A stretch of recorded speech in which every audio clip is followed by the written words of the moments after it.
Pure vegetarian ആണ് ഡോക്ടറെ. എനിക്ക് എൻ്റെ ഭക്ഷണത്തിൽ വേണ്ടപ്പെട്ട പ്രോട്ടീനും മറ്റെല്ലാ സാധനങ്ങളും ഉൾപ്പെടുത്താൻ വേണ്ടി ഞാൻ എന്തപ്പോൾ ചെയ്യുക?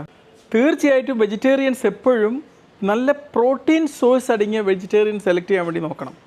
ടോഫു, നല്ല പയർ വർഗ്ഗങ്ങൾ,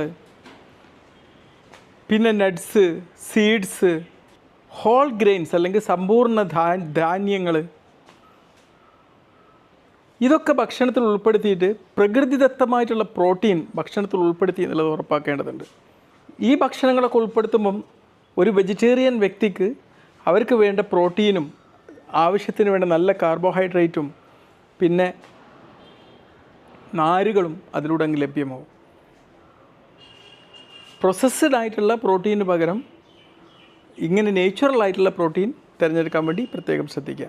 ഒരു വെജിറ്റേറിയൻ പ്ലേറ്റ് കളർഫുൾ ആക്കാൻ വേണ്ടി നോക്കേണ്ടതുണ്ട്. വ്യത്യസ്ത കളറിൽപ്പെട്ട പച്ചക്കറികളും ഫ്രൂട്ട്സും ഭക്ഷണത്തിൽ ഉൾപ്പെടുത്താൻ വേണ്ടി നോക്കണം. ഓരോ വ്യത്യസ്ത കളറിലുള്ള ഫ്രൂട്ട്സും വെജിറ്റബിൾസിനും അതിൻ്റേതായിട്ടുള്ള പോഷകങ്ങൾ സമ്മാനിക്കാനുണ്ട് നമ്മുടെ ശരീരത്തിന്. നമുക്ക് വേണ്ട വൈറ്റമിൻസ്, മിനറൽസ്, ഫൈറ്റോ ന്യൂട്രിയൻസ്, ഇതെല്ലാം വ്യത്യസ്തമായ എല്ലാ കാര്യങ്ങളും ഇങ്ങനെ വ്യത്യസ്തമായിട്ടുള്ള കളറിലുള്ള ഫ്രൂട്ട്സും വെജിറ്റബിളും തിരഞ്ഞെടുക്കുമ്പോൾ നമ്മുടെ ശരീരത്തിന് ലഭ്യമാവും എന്നുള്ളതാണ് ഇതുകൊണ്ടുള്ളൊരു ഗുണം. ഇപ്പോൾ ചുവന്ന മുളക്, ഓറഞ്ച് ക്യാരറ്റ്, ഇളം പച്ച കളറിലുള്ള ക്യാബേജ്, കടും പച്ച നിറത്തിലുള്ള ചീര, ഇങ്ങനെ വ്യത്യസ്തതകൾ കൊണ്ട് നമ്മളുടെ പ്ലേറ്റ് അലങ്കരിക്കുകയാണ് വേണ്ടത്. നമ്മളെ നാട്ടിൽ ഇനിയും സീഡ്സിൻ്റെ പ്രാധാന്യത്തെക്കുറിച്ച് ബോധ്യമല്ലാന്ന് തോന്നുന്നു. പലപ്പോഴും നമ്മൾ എന്തൊരു ഇതുണ്ടാക്കുകയാണെങ്കിൽ അതിൻ്റെ സീഡ്സ് സംരക്ഷിക്കാൻ നമ്മൾ നോക്കാറില്ല, അതൊക്കെ എടുത്ത് കളയുന്ന സ്വഭാവമാണ്. ഒരുപാട് സീഡ്സ് നമുക്ക് ആവശ്യമുള്ള ഹെൽത്തി ഫാറ്റി ആസിഡുകൾ, ഒമേഗ 3 ഫാറ്റി ആസിഡുകൾ, അതുപോലെ നമ്മുടെ ശരീരത്തിന് വേണ്ടി ഹെൽത്തി ആയിട്ടുള്ള ഒരുപാട് കാര്യങ്ങൾ സപ്ലൈ ചെയ്യുന്നവയാണ്.